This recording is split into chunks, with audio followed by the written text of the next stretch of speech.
Bonsoir la Gracienne et la Gracien, d'ici et d'ailleurs. Je vous remercie d'avoir bravé les tempêtes, celles sous les crânes, comme celles dans les cieux, pour venir ce soir. Alors ce soir, j'ai eu envie de vous faire entendre un texte qui se dit à deux voix. L'une est très célèbre. C'est celle de Jean-Jacques Rousseau. Elle nous est familière. L'autre nous demeure inconnue. Tout juste sait-on qu'elle se nomme Henriette. Elle écrit à Rousseau, non pour se rapprocher de lui, non pour se rapprocher de l'homme célèbre, mais peut-être d'abord pour s'éloigner d'elle-même, de ses tourments, de sa mélancolie, de son âme déjà malade. Et en cherchant à se faire comprendre de lui, Henriette déconcerte infiniment Rousseau. Pourtant, elle parle parfaitement sa langue, mais en même temps, elle lui devient étrangère. Car Henriette aspire essentiellement à s'éloigner d'elle-même, à s'éloigner de soi, tandis que Rousseau cherche à se rapprocher constamment de lui-même, à se replier sur son âme, pour mieux échapper au monde qui le harcèle, pour mieux s'échapper de l'opinion d'autrui. Quand j'ai parlé il y a quelques mois de cette correspondance à Dominique, il m'a dit « Mais c'est exactement cela le thème du banquet 2015 ». Cette manière de s'éloigner et de se rapprocher de ce qui nous est étranger. Je ne suis pas certaine de saisir toutes les résonances de cette thématique qui irrigue à coup sûr cette correspondance entre Rousseau et Henriette. Alors, je vais vous la lire, je vais vous la dire. Peut-être comprendrai-je mieux. Voici donc des extraits de la correspondance entre Henriette et Rousseau. Ces échanges ont eu lieu entre les années 1764 et 1770. Cette correspondance sera entremêlée de quelques pastilles, plus ou moins acidulées. En tout cas, il s'agit de pastilles historiques que l'on doit à une historienne spécialiste du XVIIIe siècle, qui peut être moi ou pas.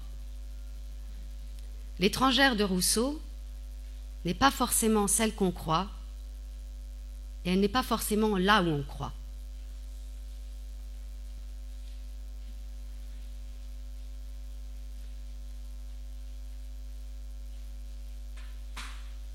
Henriette à Rousseau, le 26 mars 1764. Monsieur, n'ayant pas l'honneur d'être connu de vous, il vous paraîtra singulier sans doute que je fasse la démarche de vous écrire.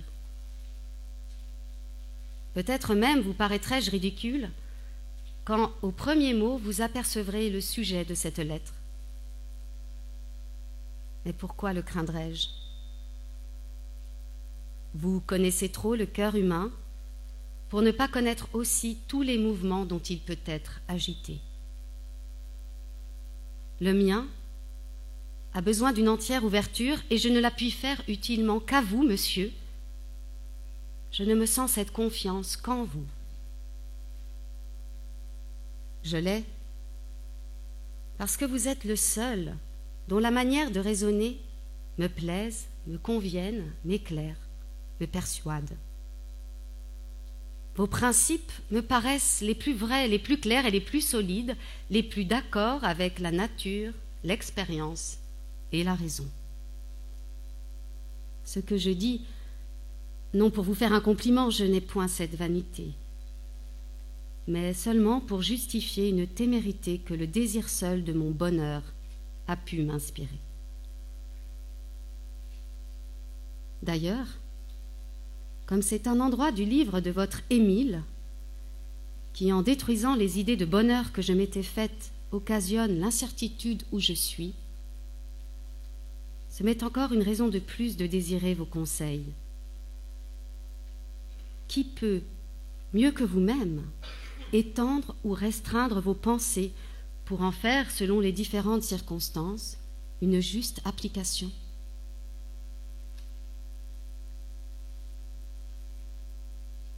Je tremble, monsieur, de vous indiquer cet endroit.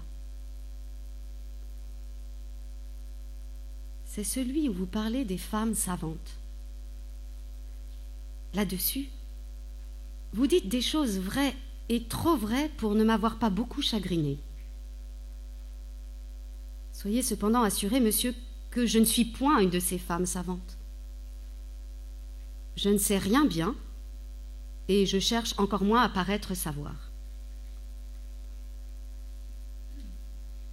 J'avais seulement formé le projet de me livrer à ce genre d'occupation qui donne la réputation de savante.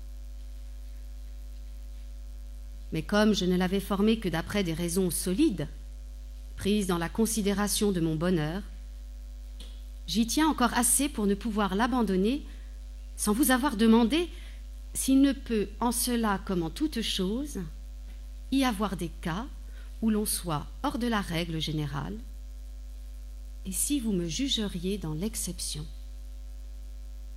Alors, ce qui est un travers en général pourrait devenir pour moi une chose raisonnable et peut-être même nécessaire. C'est ce que je soumets à votre examen. Pour faciliter cet examen, monsieur, et pour que vous puissiez bien juger de ce qui peut me convenir, il est nécessaire de vous dire ce que je suis, par mon caractère naturel, et par les différentes circonstances où je me suis trouvée. Mon histoire, abrégée et fidèle, me fera mieux connaître que des raisonnements.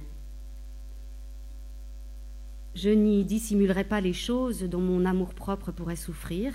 Je sais que je parle à un philosophe qui connaît la marche du cœur humain et qui sait être indulgent. D'ailleurs, la vérité est indispensable si je veux obtenir de vous un conseil qui me soit utile, propre, adapté à mon caractère, en un mot qui soit pour moi, et par lequel je puisse trouver, sinon un vrai bien-être, au moins un moindre mal-être.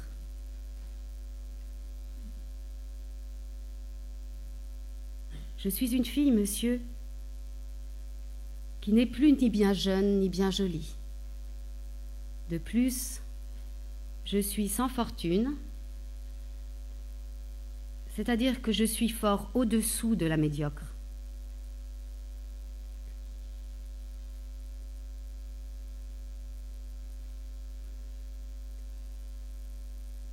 Voilà donc les premières lignes de la première lettre d'une inconnue qui écrit à un philosophe célèbre. Elle l'a lu, elle sait tout de lui, elle n'ignore rien de ses déboires avec la justice depuis la condamnation de l'Émile par le Parlement de Paris en juin 1762. Elle sait qu'il est actuellement exilé à Motier-Travers, dans le comté de Neuchâtel. Elle fait pleinement partie de cette communauté de lecteurs nouée autour de la Nouvelle Héloïse, parue en 1761, et de l'Émile.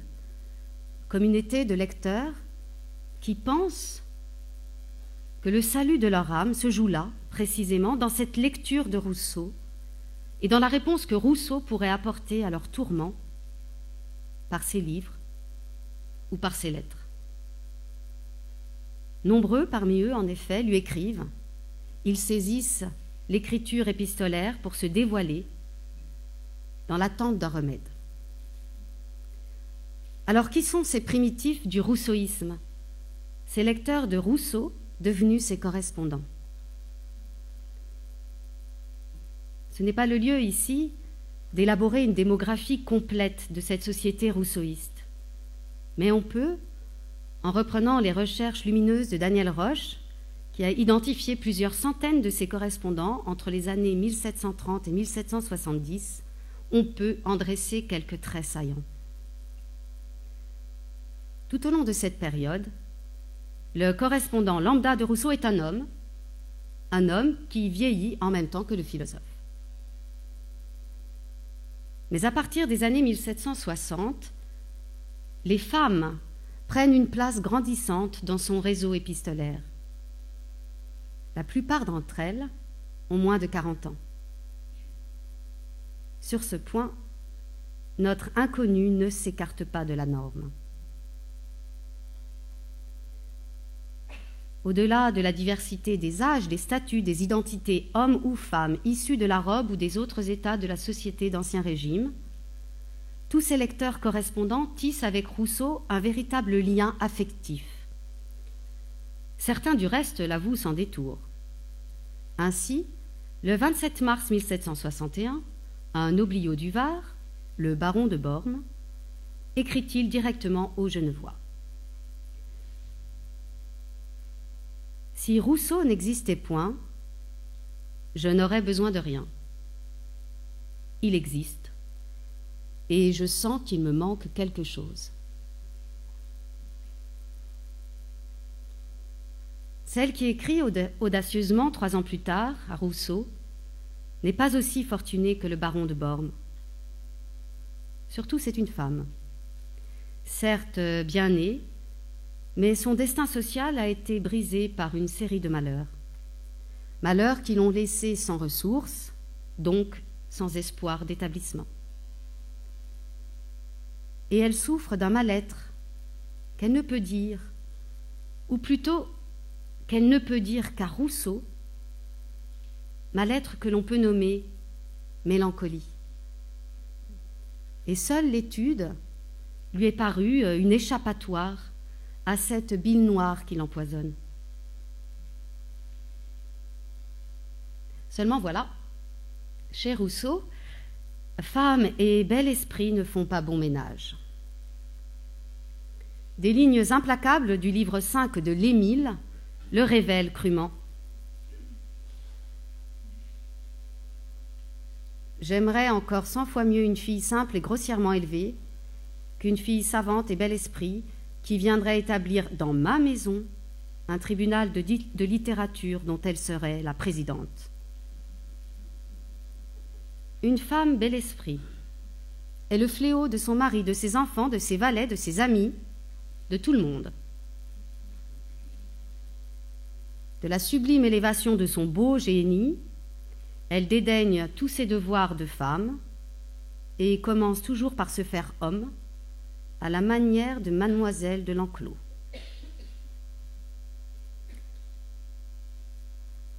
Henriette, en énonçant son penchant mélancolique pour l'étude, pour l'exercice de la pensée, plutôt que son inclination pour les travaux d'aiguille, a pleinement conscience qu'elle heurte résolument le système philosophique de Rousseau. Son désir d'étude s'élève comme une provocation. Elle le sait, elle l'avoue, elle cherche à s'en justifier, sans pour autant renoncer à sa condition de rousseauiste, à laquelle elle tient par-dessus tout.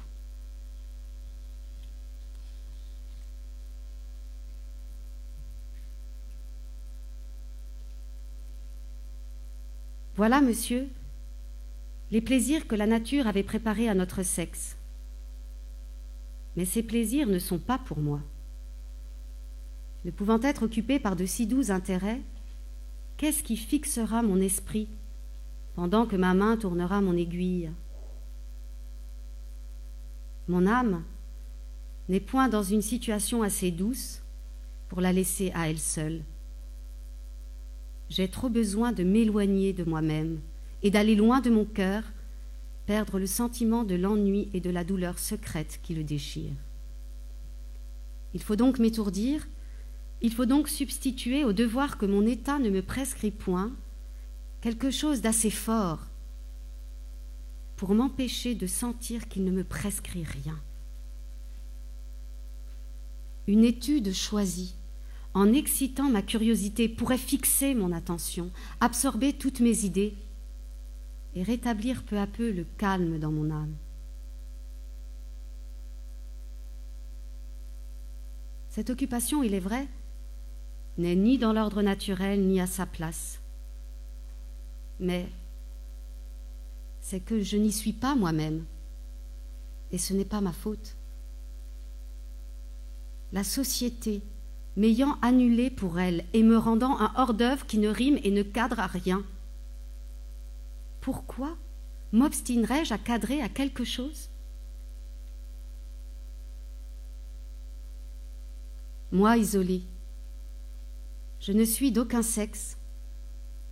Je suis seulement un être pensant et souffrant, qui reste là aux alentours d'une société où on ne m'a point donné de place, comme une pierre qu'on n'a point employée et qui reste aux environs d'un bâtiment dont elle n'a pas pu faire partie. Elle n'est ni pierre d'angle ni pierre d'appui, on n'en a rien fait, elle n'est seulement qu'une pierre que l'on range pour ne pas embarrasser les passants. Moi, en raison du sentiment que j'ai de plus que la pierre, je me range moi-même pour ne pas recevoir le choc des passants. Et je choisis non la place qui irait le mieux à cet assemblage, avec lequel je n'ai plus rien de commun, mais celle où je puis être, pour moi, le moins mal. En un mot, il me semble que ne pouvant être pour les autres, et n'ayant existé que pour moi, je ne dois consulter que moi, que mon goût, que mon bonheur particulier. Or, mon bonheur particulier exige que quelque chose me fixe. Lasse d'exister inutile aux autres et à charge à moi-même, ne me devant à personne ni à aucun état, n'ayant ni devoir marqué à remplir, ni soin à donner au bonheur de qui que ce soit, qui pourrait animer mes actions, leur donner de l'intérêt de la vie? Je vais, sans avoir un but certain, sans savoir où tendre, avec dégoût, avec ennui, avec le sentiment affreux du vide de mes jours. Rien ne me plaît, rien ne me touche, tout meurt autour de moi, et je me meurs moi-même. Pour vivre, il faut agir, et agir avec un intérêt quelconque.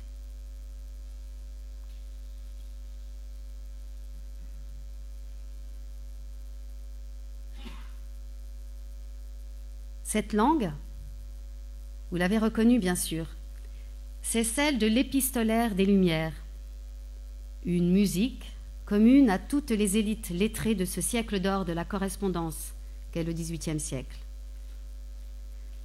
Mais on y reconnaît aussi des accents spécifiquement rousseauistes, car la communauté rousseauiste doit se retrouver dans cette langue, dans sa scansion, dans son vocabulaire, dans sa grammaire. L'injonction en vient de Rousseau lui-même. Déjà, en 1753, dans une lettre adressée à Madame d'Épinay, l'une de ses premières protectrices, bienfaitrices, amante sans doute, Rousseau lui faisait ce reproche.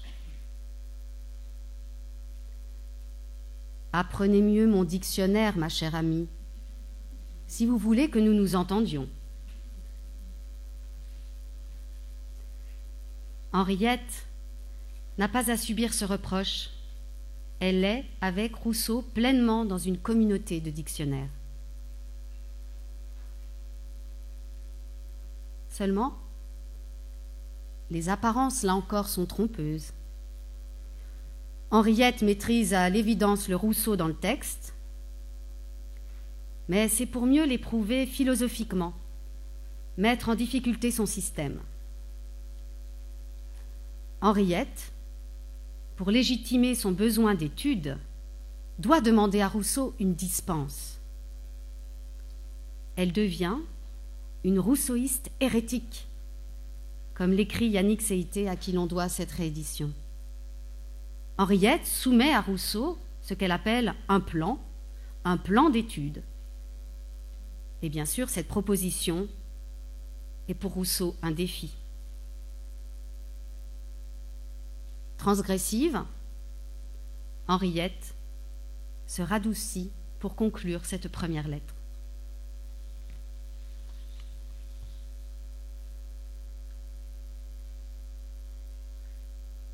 Je proteste encore une fois contre toute vanité. Je ne cherche point à faire la philosophe ni le bel esprit, mais seulement à acquérir quelque force contre moi-même. Malgré tous mes efforts pour fortifier mon opinion, je vous assure, monsieur, que je n'y tiens que comme à un moyen d'acquérir la tranquillité du cœur. Si vous m'en présentez d'autres, dont les faits soient plus sûrs, je m'y attacherai également. Votre conseil que je vous demande, pour le suivre, peut seul fixer mes incertitudes. Il me deviendra un consolant appui dans les jours nébuleux et sombres, où le dégoût et l'ennui se font sentir. J'ai l'honneur d'être, monsieur, votre très humble, obéissante servante, Henriette. À Paris, ce 26 mars. S'il arrivait, monsieur, que vous approuvassiez mon plan, je vous serais très obligée de vouloir bien me marquer quelle espèce d'étude vous jugeriez m'être la plus convenable. Vous voudriez bien, monsieur, si vous avez la bonté de me faire réponse, l'envoyer par la même voie dont je me sers pour vous faire tenir cette lettre.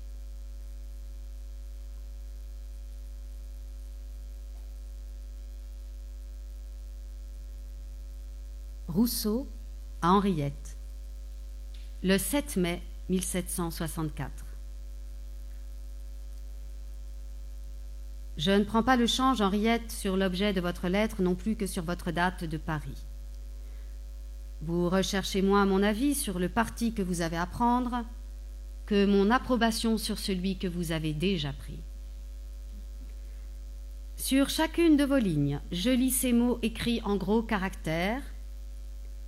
Voyons si vous aurez le front de condamner à ne plus penser ni lire quelqu'un qui pense et écrit ainsi. Cette interprétation n'est assurément pas un reproche, et je ne puis que vous savoir gré de me mettre au nombre de ceux dont les jugements vous importent. Mais en me flattant, vous n'exigez pas, je crois, que je vous flatte, et vous déguisez mon sentiment quand il y va du bonheur de votre vie, serait mal répondre à l'honneur que vous m'avez fait. Commençons par écarter les délibérations inutiles. Il ne s'agit plus de vous réduire à coudre et à broder. Henriette, on ne quitte pas sa tête comme son bonnet, et l'on ne revient pas plus à la simplicité qu'à l'enfance. L'esprit, une fois en effervescence, y reste toujours, et quiconque a pensé, pensera toute sa vie. C'est là le plus grand malheur de l'état de réflexion. Ne parlons donc pas de changer d'état, mais plutôt du parti que vous pouvez tirer du vôtre. Cet état est malheureux, il doit toujours l'être, vos maux sont grands et sans remède. Vous le sentez, vous en gémissez, et pour les rendre supportables, vous y cherchez du moins un palliatif. N'est-ce pas là l'objet que vous vous proposez dans vos plans d'études et d'occupation? Vos moyens peuvent être bons dans une autre vue, mais c'est votre fin qui vous trompe, parce que, ne voyant pas la véritable source de vos maux, vous en cherchez l'adoucissement dans la cause qui les fit naître. Vous les cherchez dans votre situation, tandis qu'ils sont votre ouvrage. Combien de personnes de mérite, nées dans le bien-être et tombées dans l'indigence, l'ont supporté avec moins de succès et de bonheur que vous, et toutefois n'ont pas ces réveils tristes et cruels dont vous décrivez l'horreur avec tant d'énergie.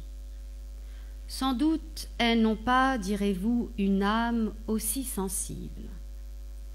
Et je n'ai vu personne en ma vie qui n'en dit autant.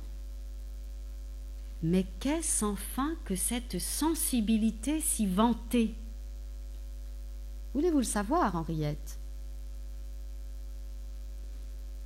C'est en dernière analyse un amour-propre qui se compare. Toutes vos misères viennent et viendront de vous être affichées. Par cette manière de chercher le bonheur, il est impossible qu'on le trouve, car il est impossible d'obtenir jamais dans l'opinion des autres la place qu'on y prétend. S'il nous l'accorde à quelque égard, il nous la refuse à 1000 autres, et une seule exclusion tourmente plus que ne flatte sans préférence. Et c'est bien pis dans une femme qui, voulant se faire homme, met d'abord tout son sexe contre elle et n'est jamais prise au mot par le nôtre, en sorte que son orgueil est souvent aussi mortifié par les honneurs qu'on lui rend que par ceux qu'on lui refuse. Elle n'a jamais précisément ce qu'elle veut, parce qu'elle veut des choses contradictoires, et qu'usurpant les droits d'un sexe sans vouloir renoncer à ceux de l'autre, elle n'en possède aucun pleinement. Vous êtes mécontente de toutes vos sociétés, je le crois bien. Celles où vous avez vécu étaient les moins propres à vous rendre heureuse. Vous n'y trouviez personne en qui vous puissiez prendre cette confiance qui soulage. Comment l'auriez-vous trouvé parmi des gens tout occupés d'eux seuls, à qui vous demandiez dans leur cœur la première place et qui n'en ont pas même une seconde à donner? Vous vouliez briller, vous vouliez primer et vous vouliez être aimé. Ce sont des choses incompatibles. Il faut opter. Il n'y a point d'amitié sans égalité, et il n'y a jamais d'égalité reconnue entre gens à prétention. Il ne suffit pas d'avoir besoin d'un ami pour en trouver. Il faut encore avoir de quoi fournir aux besoins d'un autre. Parmi les provisions que vous avez faites, vous avez oublié celle-là. La marche par laquelle vous avez acquis des connaissances n'en justifie ni l'objet ni l'usage. Vous avez voulu paraître philosophe, c'était renoncer à l'être. Et il valait beaucoup mieux avoir l'air d'une fille qui attend un mari que d'un sage qui attend de l'encens. Ce n'est point pour vous que vous voulez revenir à l'étude, c'est encore pour les autres. Vous voulez substituer l'empire du savoir à celui des charmes. Vous ne voulez pas devenir la complaisante d'une autre femme, mais vous voulez avoir des complaisants. Vous voulez avoir des amis, c'est-à-dire une cour, car les amis d'une femme, jeune ou vieille, sont toujours ses courtisans. Ils la servent ou la quittent, et vous prenez de loin des mesures pour les retenir, afin d'être toujours le centre d'une sphère, petite ou grande. Toute votre lettre est pleine de preuves que jusqu'ici l'unique but de toute votre conduite a été de vous mettre avantageusement sous les yeux d'autrui. Comment, ayant réussi dans le public autant que personne et en rapportant si peu de satisfaction intérieure, n'avez-vous pas senti que ce n'était pas là le bonheur qu'il vous fallait et qu'il était temps de changer de plan? Le vôtre peut être bon pour la gloire, mais il est mauvais pour la félicité. Il ne faut point chercher à s'éloigner de soi, parce que cela n'est pas possible, et que tout nous y ramène, malgré que nous en ayons. Vous convenez d'avoir passé des heures très douces en m'écrivant et me parlant de vous. Et il est étonnant que cette expérience ne vous mette pas sur la voie et ne vous apprenne pas où vous devez chercher, sinon le bonheur, au moins la paix. Cependant, quoique mes idées en ceci diffèrent beaucoup des vôtres, nous sommes à peu près d'accord sur ce que vous devez faire.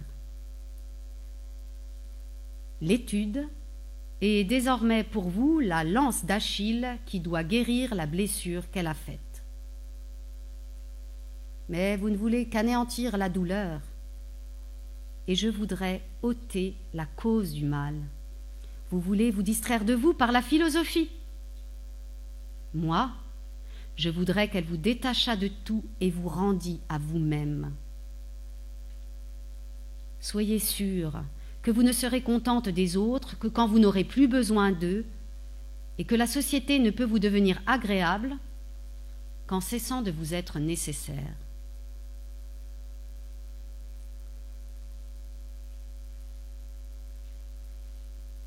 Il n'est pas juste que je me fatigue à pure perte, car j'ai peine à croire que vous vouliez vraiment entreprendre de refondre, pour ainsi dire, toute votre constitution morale. Vous avez trop de philosophie pour ne pas voir avec effroi cette entreprise. N'allons donc pas plus loin quant à présent. Il suffit que votre principale question est résolue. Suivez la carrière des lettres, et il ne vous en reste plus d'autres à choisir. Ces lignes que je vous écris à la hâte, distraits et souffrants, ne disent peut-être rien de ce qu'il faut dire. Ce qu'il fallait avant toute chose était de vous faire sentir combien vous m'intéressez. Je ne vous regardais jusqu'ici que comme une belle penseuse, qui, si elle avait reçu un caractère de la nature, avait pris soin de l'étouffer, de l'anéantir sous l'extérieur. Comme un de ces chefs-d'œuvre jetés en bronze qu'on admire par les dehors et dont le dedans est vide. Mais si vous savez pleurer encore sur votre état, il n'est pas sans ressources. Tant qu'il reste au cœur encore un peu d'étoffe, il ne faut désespérer de rien.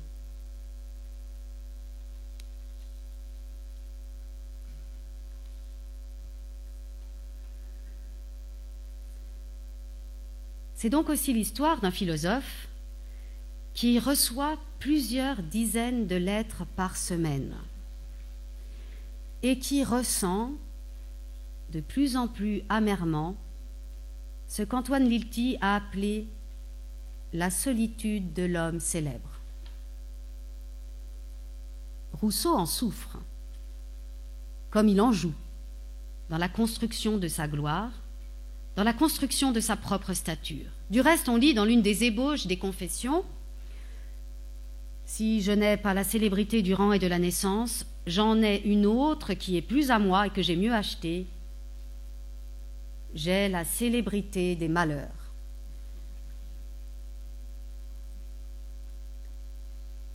N'oublions pas, il est vrai, la liste de ces accablements, de ces exils, de ces fâcheries, de tous les maux physiques qui l'assaillent précisément entre 1764 et 1770.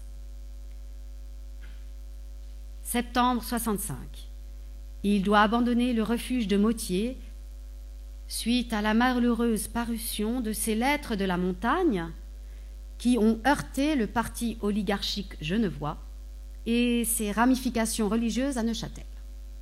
Alors il séjourne un temps sur l'île Saint-Pierre, lac de Bienne. C'est là qu'il écrit des pages absolument éblouissantes des rêveries d'un promeneur solitaire. Mais là encore, le répit est de courte durée. Chassé à nouveau, il n'a d'autre choix que d'accepter l'invitation lancée en Angleterre par le philosophe anglais écossais David Hume. Nous sommes en 66. Mais à Londres, puis dans la campagne anglaise, il s'isole toujours plus. Ses angoisses ne font qu'attiser sa querelle, désormais publique, avec Hume. De plus en plus amer, de plus en plus paranoïaque, de plus en plus célèbre, Rousseau regagne le continent. S'ensuit une nouvelle vie d'itinérance, de refuge en refuge, de la campagne normande où l'abrite un temps le prince de Conti, jusqu'au Dauphiné à Bourgoin-Jallieu, entre Lyon et Grenoble. Musique et botanique l'occupent toujours davantage. Début 1770, il peut enfin, mais là encore sous certaines conditions, revenir à Paris, toujours grâce à la protection du prince de Conti. Mais il se vit comme continuellement pourchassé. Est-ce parce qu'il se sent déjà en 1764 assailli, accablé par la maladie comme par ces flots de correspondances, de visiteurs, qu'il prend Henriette pour une autre femme qui s'est affichée, qui s'entête à s'afficher, une autre femme qui aurait réussi dans le public. Ralph Lee, qui a dirigé l'édition de la monumentale correspondance de Rousseau, plus de 53 volumes, plusieurs milliers de lettres reçues, presque autant envoyées, conservées à Neuchâtel, Ralph Lee suggère que cette autre femme serait précisément une jeune vaudoise qui aurait séjourné à Neuchâtel en même temps que Rousseau. Une jeune vaudoise du nom de Suzanne Curchod, très habile, il est vrai, à briller dans les salons. On la connaît plus tard sous le nom de Madame Necker. C'est elle, la mère de Madame de Staël.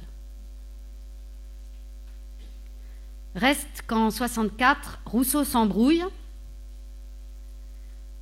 et il revient à Henriette de démêler le malentendu, puisque Rousseau l'invitait à lui répondre.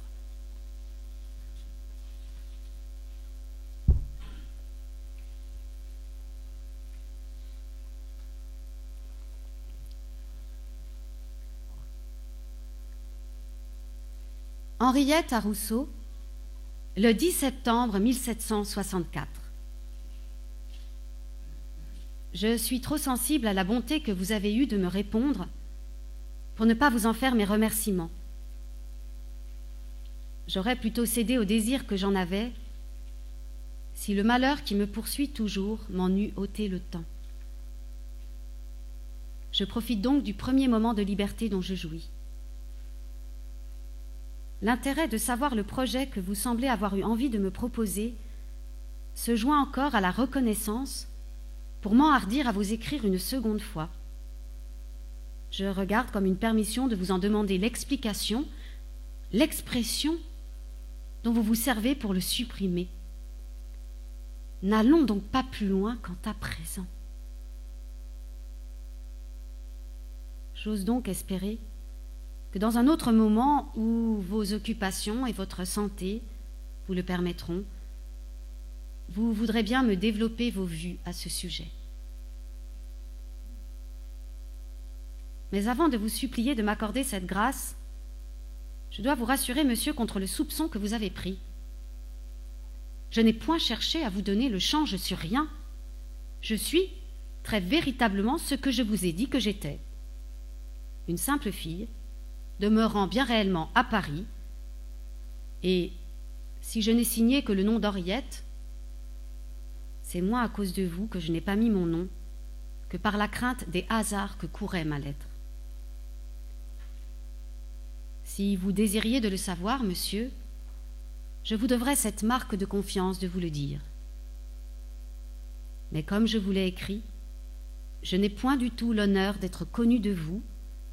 Je ne connais même personne des amis et des sociétés que vous aviez ici.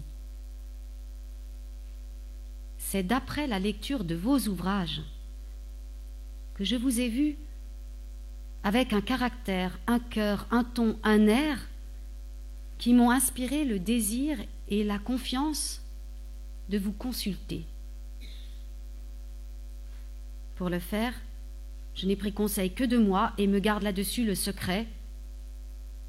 Conséquemment, je le garde sur votre réponse. Vous me parlez de commencer par refondre toute ma constitution morale. Et ce commencement seul devrait suffire pour me décourager, si dans l'explication que j'attends, je n'espérais y trouver par où me sauver. Enfin, monsieur, je désire beaucoup de le savoir et je le crains point, pourvu qu'il ne m'ôte pas tout ce qui peut me distraire de ce sentiment pénible et profond qui me suit partout et qu'il ne me ramène pas trop près de moi-même. Quoi qu'il en soit, monsieur, il me reste encore à vous parler de moi, ne voulant pas laisser d'équivoque sur ce que je vous ai déjà écrit. Ce n'est point un homme du monde, c'est à un philosophe que j'écris. Après cette petite explication qui fait mon excuse, je vous demande donc encore grâce pour les nouveaux détails où je vais entrer. Ce sera d'abord au sujet de l'opinion que vous paraissez avoir prise que je m'étais affichée.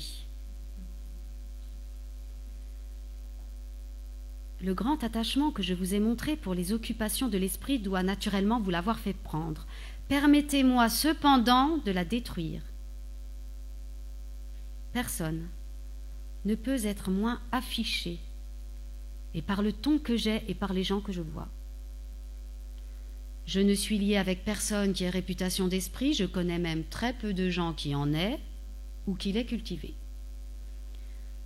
De 50 personnes parmi lesquelles je circule, il n'y en a peut-être pas 4 qui, en voulant parler de moi, diraient quelque chose de plus que d'être une bonne fille. Je parle très peu en compagnie, je laisse toujours revenir le tour des autres, je décide encore moins, je propose rarement mon opinion, et encore est-ce avec un air timide, et je l'abandonne dès qu'elle est mal reçue. Et je ne mets pas la plus petite opposition au cours de 50 impertinences et d'autant d'absurdités que j'entends tous les jours. Voilà comment je suis dans les compagnies, monsieur, et je crois que vous conviendrez que ce n'est pas là s'afficher.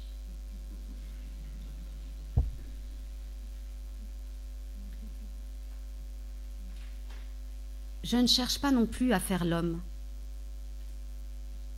Il me paraît égal d'être homme ou femme, pourvu qu'on soit heureux. Je me suis seulement considéré comme être isolé. Me voyant éloigné de la première destination que la nature m'avait donnée, j'ai cru pouvoir faire une entière abstraction des sexes, puisque je n'avais la charge d'aucun à remplir. J'ai dit, me voilà, j'existe, je ne sais pas pourquoi, mais enfin je suis, et la société qui n'a rien fait de moi et qui me laisse là pour mon compte, doit me laisser aussi le droit d'ordonner de moi comme il me conviendra, et d'exister à ma façon, puisque je n'existe pas pour elle. Or, il me convient de chercher l'existence la moins pénible, et sans m'embarrasser s'il y a des hommes, s'il y a des femmes, quelles vertus et quelles occupations ils se sont départis chacun. Je tâche en général d'acquérir le plus de vertus que je peux. Je prends les occupations qui peuvent convenir le mieux au bien-être que je voudrais me procurer, et laissant à part le préjugé qui ne peut me servir à rien,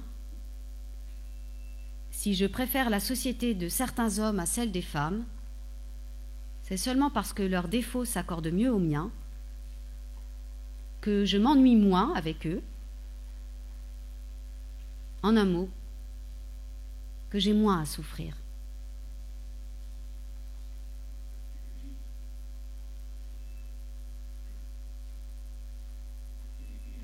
Apprenez-moi à vivre, monsieur, je vous en prie. C'est-à-dire, montrez-moi les moyens qui peuvent me rapprocher le plus du bonheur.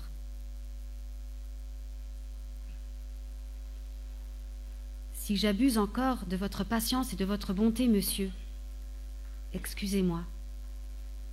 Je suis si peu en état de mettre de l'ordre dans mes idées, mon esprit est si souvent mis en arrêt par d'importuns souvenirs. que ce n'est qu'avec effort que je peux m'occuper d'autre chose que de cruelles discussions. On m'a jeté depuis 4 mois une mort à laquelle je ne devais pas m'attendre. Et l'expérience que je fais encore aujourd'hui de la mauvaise foi, de l'avarice et de tout ce que l'on peut trouver d'affligeant dans le cœur humain ne peut qu'aigrir davantage les maux d'une âme déjà malade. Ayez pitié d'elle, monsieur, et montrez-moi la route qui peut conduire, sinon au bonheur, au moins à la paix du cœur, qui, comme vous le dites, n'est pas loin, n'en est pas loin. Je crois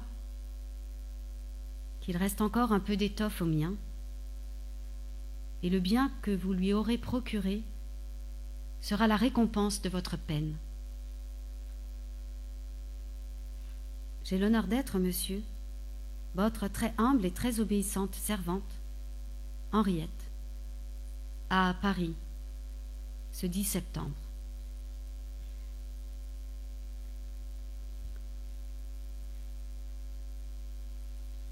Rousseau à Henriette. Motier, 4 novembre 1764. Si votre situation, mademoiselle, vous laisse à peine le temps de m'écrire, vous devez concevoir que la mienne m'en laisse encore moins pour vous répondre. Vous n'êtes que dans la dépendance de vos affaires et des gens à qui vous tenez. Moi, je suis dans celle de toutes les affaires et de tout le monde. Parce que chacun, me jugeant libre, veut par droit de premier occupant disposer de moi. D'ailleurs, toujours harcelé, toujours souffrant, accablé d'ennui et dans un état pire que le vôtre, j'emploie à respirer le peu de temps, le peu de moments qu'on me laisse.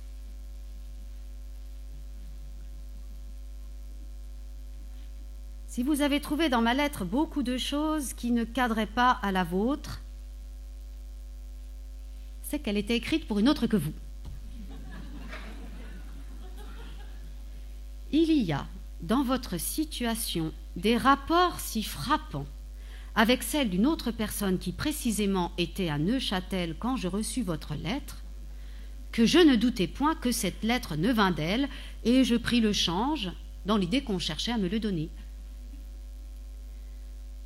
Je vous parlais donc moins sur ce que vous me disiez de votre caractère que sur ce qui m'était connu du sien. Je crus trouver dans sa manie de s'afficher, car c'est une savante et une belle esprit en titre, la raison du malaise intérieur dont vous me faisiez le détail. Je commençais par attaquer cette manie comme si c'eût été la vôtre, et je ne doutais point qu'en vous ramenant à vous-même, je ne vous rapprochasse du repos, dont rien n'est plus éloigné, selon moi, que l'état d'une femme qui s'affiche.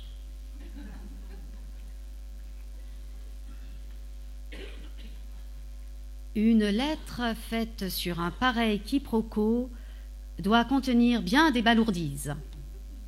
Cependant, il y avait cela de bon dans mon erreur, qu'elle me donnait la clé de l'état moral de celle à qui je pensais écrire, et sur cet état supposé, je croyais entrevoir un projet à suivre pour vous tirer des angoisses que vous me décriviez, sans recourir aux distractions qui, selon vous, en sont le seul remède, et qui, selon moi, ne sont pas même un palliatif. Vous m'apprenez que je me suis trompée et que je n'ai rien vu de ce que je croyais voir. Comment trouverais-je un remède à votre état, puisque cet état m'est inconcevable? Vous m'êtes une énigme affligeante et humiliante. Je croyais connaître le cœur humain, et je ne connais rien au vôtre. Parce que rien d'étranger à vous ne vous contente, vous voulez vous fuir. Et parce que vous avez à vous plaindre des autres, parce que vous les méprisez, qu'ils vous en ont donné le droit, vous vous sentez en vous une âme digne d'estime, vous ne voulez pas vous consoler avec votre âme, vous ne voulez pas vous consoler avec elle du mépris que vous inspire celle qui ne lui ressemble pas. Je n'entends rien à cette bizarrerie, elle me passe. Cette sensibilité qui vous rend mécontente de tout, ne devait-elle pas se replier sur elle-même? Ne devait-elle pas nourrir votre cœur d'un sentiment sublime et délicieux d'amour-propre? N'a-t-on pas toujours en lui la ressource contre l'injustice et le dédommagement de l'insensibilité?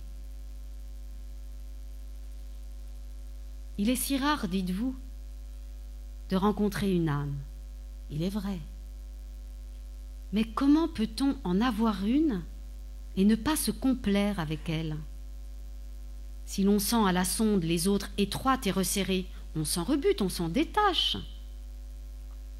Et après s'être si mal trouvé chez autrui, quel plaisir n'a-t-on pas de rentrer dans sa maison? Je sais combien cet état est triste, mais je sais qu'il a pourtant des douceurs. Il fait rechercher la solitude comme le seul asile où l'on se retrouve avec tout ce qu'on a raison d'aimer. Je ne puis trop vous le redire, Henriette. Je ne connais ni bonheur ni repos dans l'éloignement de soi-même. Et au contraire, je sens mieux de jour en jour qu'on ne peut être heureux sur la terre qu'à proportion qu'on s'éloigne des choses et qu'on se rapproche de soi. Je ne puis m'empêcher d'espérer encore que vous vous trompez sur le principe de votre malaise et qu'au lieu de venir du sentiment qui réfléchit sur vous-même, il vient au contraire de celui qui vous lie encore à votre insu aux choses dont vous vous croyez détaché et dont peut-être vous désespérez seulement de jouir. Je voudrais que cela fût. Je verrais alors une prise pour agir. Mais si vous accusez juste, je n'en vois point. Si j'avais actuellement sous les yeux votre première lettre et plus de loisirs pour y réfléchir, peut-être parviendrais-je à vous comprendre et je n'y épargnerais pas ma peine. Car vous m'inquiétez véritablement. Mais cette lettre est noyée dans un tas de papier et il me faudrait pour la retrouver plus de temps qu'on ne m'en laisse. Si l'inutilité de notre correspondance ne vous rebutait pas de m'écrire, ce serait vraisemblablement un moyen de vous entendre à la fin. Mais je ne puis vous promettre plus d'exactitude dans mes réponses que je ne suis en état d'y mettre.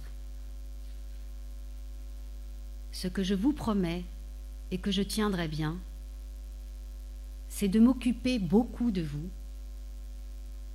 et de ne vous oublier de ma vie.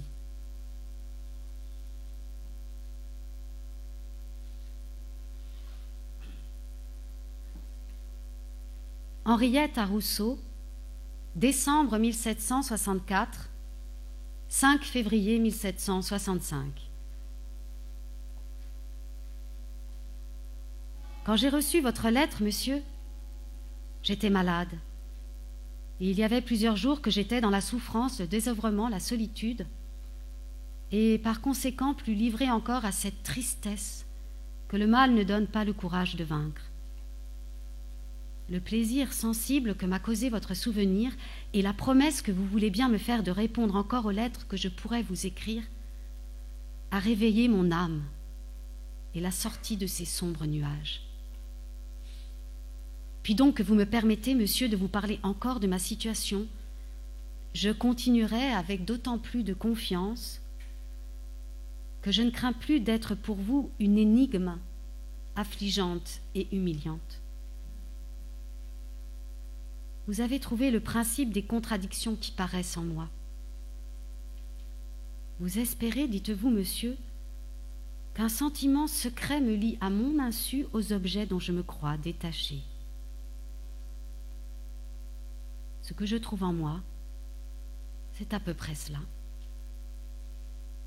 Quand je me suis dite détachée, c'est seulement de toutes les choses qui ne sont pas ce que je voudrais.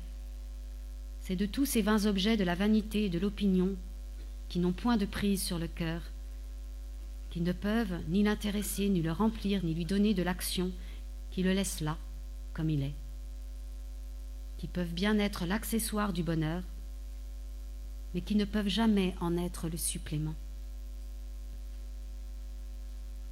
J'ai interrogé mon cœur, je l'ai étudié, et je ne lui ai surpris aucun désir vers ces objets.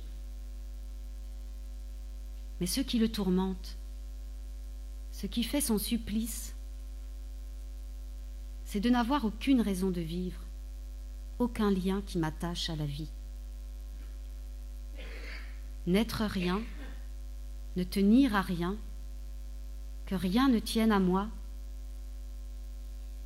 vivre en un mot sans savoir pourquoi, est un sentiment affreux, que quelques moments d'illusion ont flatté et qui n'en est devenu que plus fort, qui m'accompagne toujours, que je fuis et que je retrouve à chaque instant. Ni fille, ni mère, ni épouse, je n'ai point de devoir marqué qui détermine mes actions, point d'intérêt qui m'anime et m'offre un but. Je ne suis bonne à rien. Personne dans ce monde n'a besoin de moi. Je peux en partir quand je voudrais, sans qu'on s'en aperçoive. Voilà, monsieur, la source de tous mes maux, oui, la voilà. Il n'en faut pas chercher une autre cause. Tout ce que j'ai dit dans mes précédentes lettres le prouve. Et pour ne pas tomber dans les répétitions, je n'y ajouterai rien ici. En voilà toujours assez pour expliquer les contradictions apparentes qui sont en moi et pourquoi, m'aimant et m'estimant, j'ai besoin de me fuir. Quand je cherche à m'éloigner de moi, ce n'est pas de moi que j'estime, mais c'est de moi contrarié, et moi privé des objets de sa volonté, de moi déchiré par 1000 pensées tristes, de moi crucifié par les réflexions douloureuses qui me pénètrent. Enfin, c'est de moi modifié par le sentiment de la douleur. Moi satisfaite, moi contente et heureuse, je ne me fuirai pas, je me verrai avec plaisir, les autres me seraient aussi plus agréables. Le sentiment du bonheur embellirait tout, car je n'ai jamais été moins difficile lorsque j'ai été plus contente. Ce n'est donc que cette privation d'intérêt à la vie qui remplit mon âme d'ennui et d'amertume. Hors de sa sphère et de son élément, elle est toujours mal, et ne pouvant l'empêcher de le sentir, je m'étais proposé de suivre l'exemple de ce père qui endormait ses enfants avec des contes lorsqu'il n'avait rien à leur donner à manger. J'avais mis l'étude à la place des contes.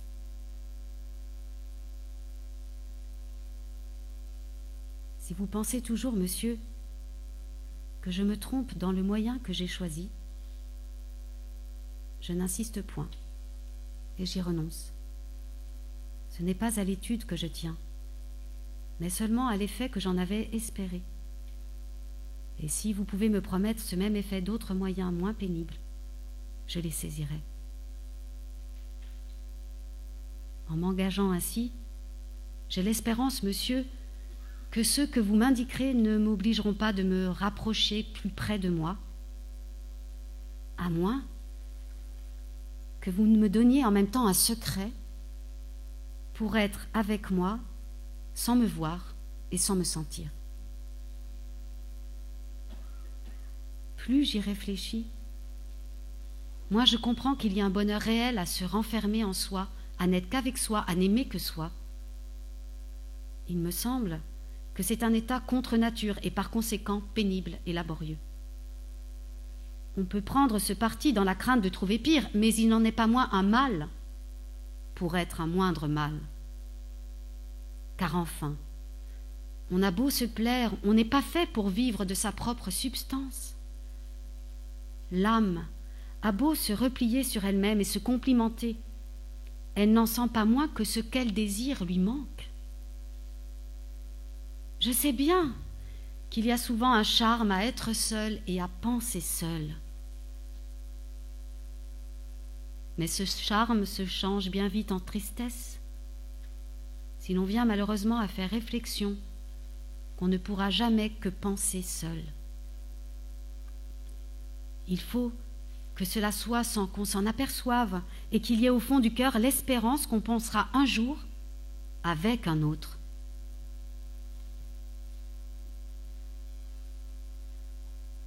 Je comprends bien qu'il faut s'aimer, puisqu'on s'aime nécessairement et qu'il serait même impossible d'aimer quelque chose si on ne s'aimait d'abord.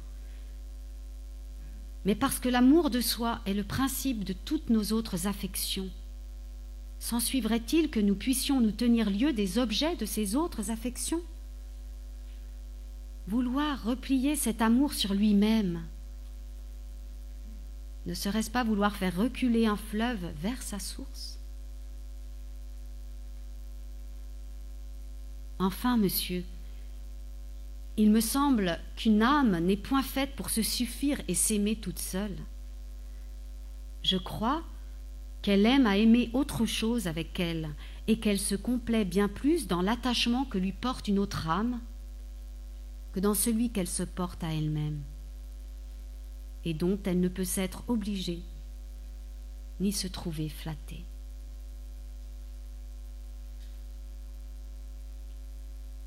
Tout ce que je dis là, monsieur, ce n'est assurément pas pour argumenter contre vous, mais afin qu'il ne reste point d'objection qui n'ait eu sa réplique.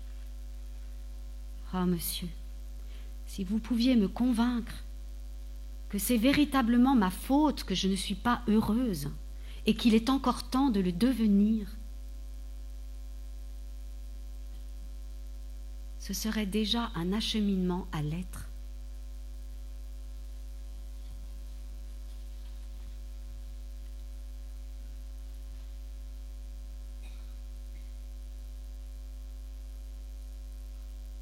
Henriette attend la réponse de Jean-Jacques Rousseau. Elle ne vient pas. Alors elle lui écrit à nouveau le 28 mars 1765 pour le relancer, puis encore le 18 décembre suivant. Rousseau ne répond pas. Pendant 5 ans, il ne répond pas. Ces lettres de relance, insistantes, suppliantes, Henriette préfère ne pas les retenir. Elle les censure précisément au moment où elle compose un volume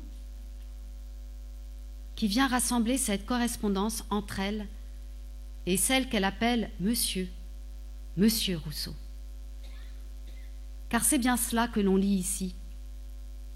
Un petit volume, resté ignoré jusqu'au début du XXe siècle, que souhaitait publier Henriette, qu'elle avait composé. Et elle connaissait parfaitement la valeur de ses échanges épistolaires avec Rousseau. Du reste, son opuscule commençait par ces mots. Je donne à l'impression ces lettres de M. Rousseau. Tout ce qui vient de cet homme célèbre pour tous et respectable pour quiconque l'a bien connu, ne peut manquer d'intéresser. Moi, je trouve en les rendant publics l'occasion d'acquitter en quelque sorte ma reconnaissance en lui faisant hommage de ce que je lui dois, et je lui dois beaucoup, la paix du cœur.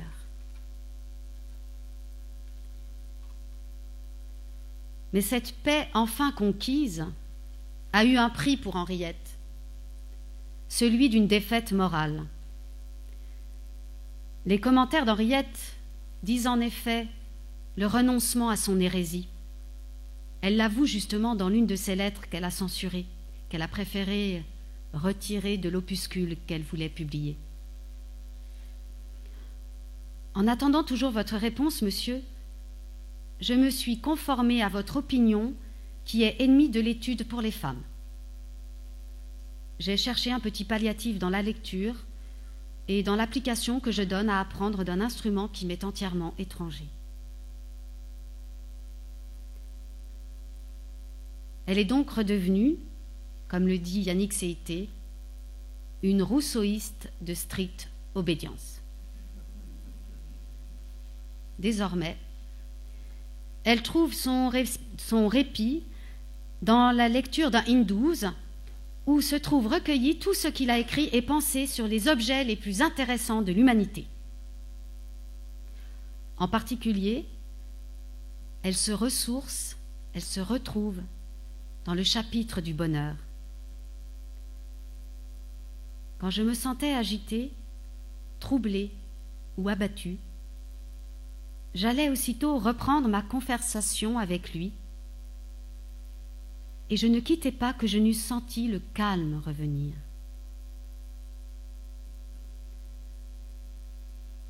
La mise au net de son cœur est donc passée par un rappel à l'ordre rousseauiste.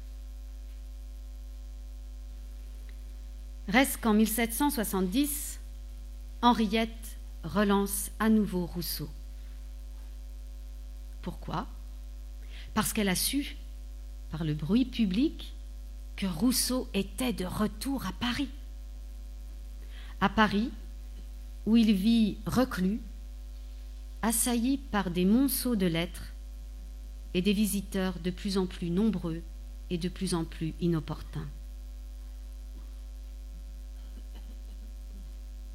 Et cette fois, il lui répond.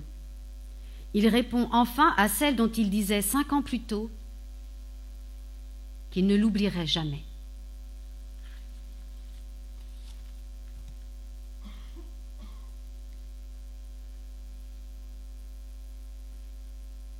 Rousseau à Henriette. À Paris, 25 octobre 1770.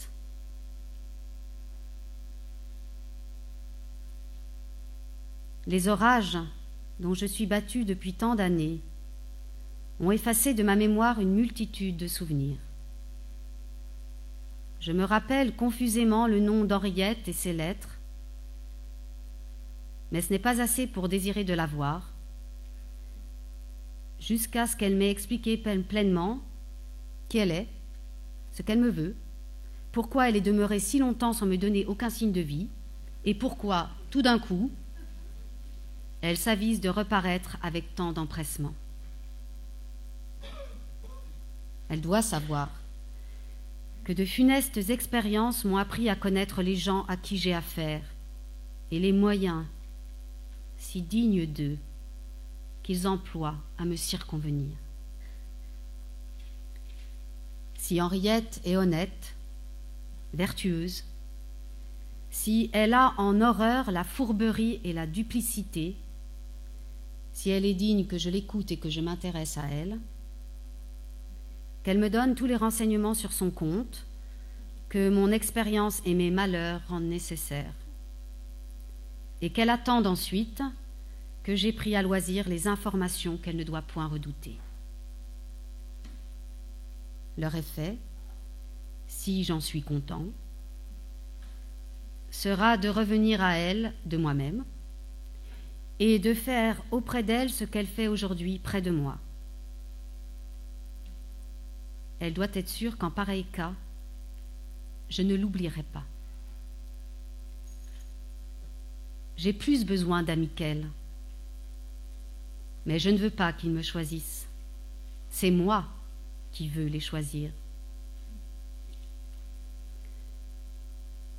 Si, nonobstant cette lettre, Henriette s'obstine à venir me voir parce que cela lui convient, sans s'embarrasser si cela me convient aussi, elle est jugée et je la refuse. Elle peut, maintenant, prendre le parti qui lui convient. Jean-Jacques Rousseau.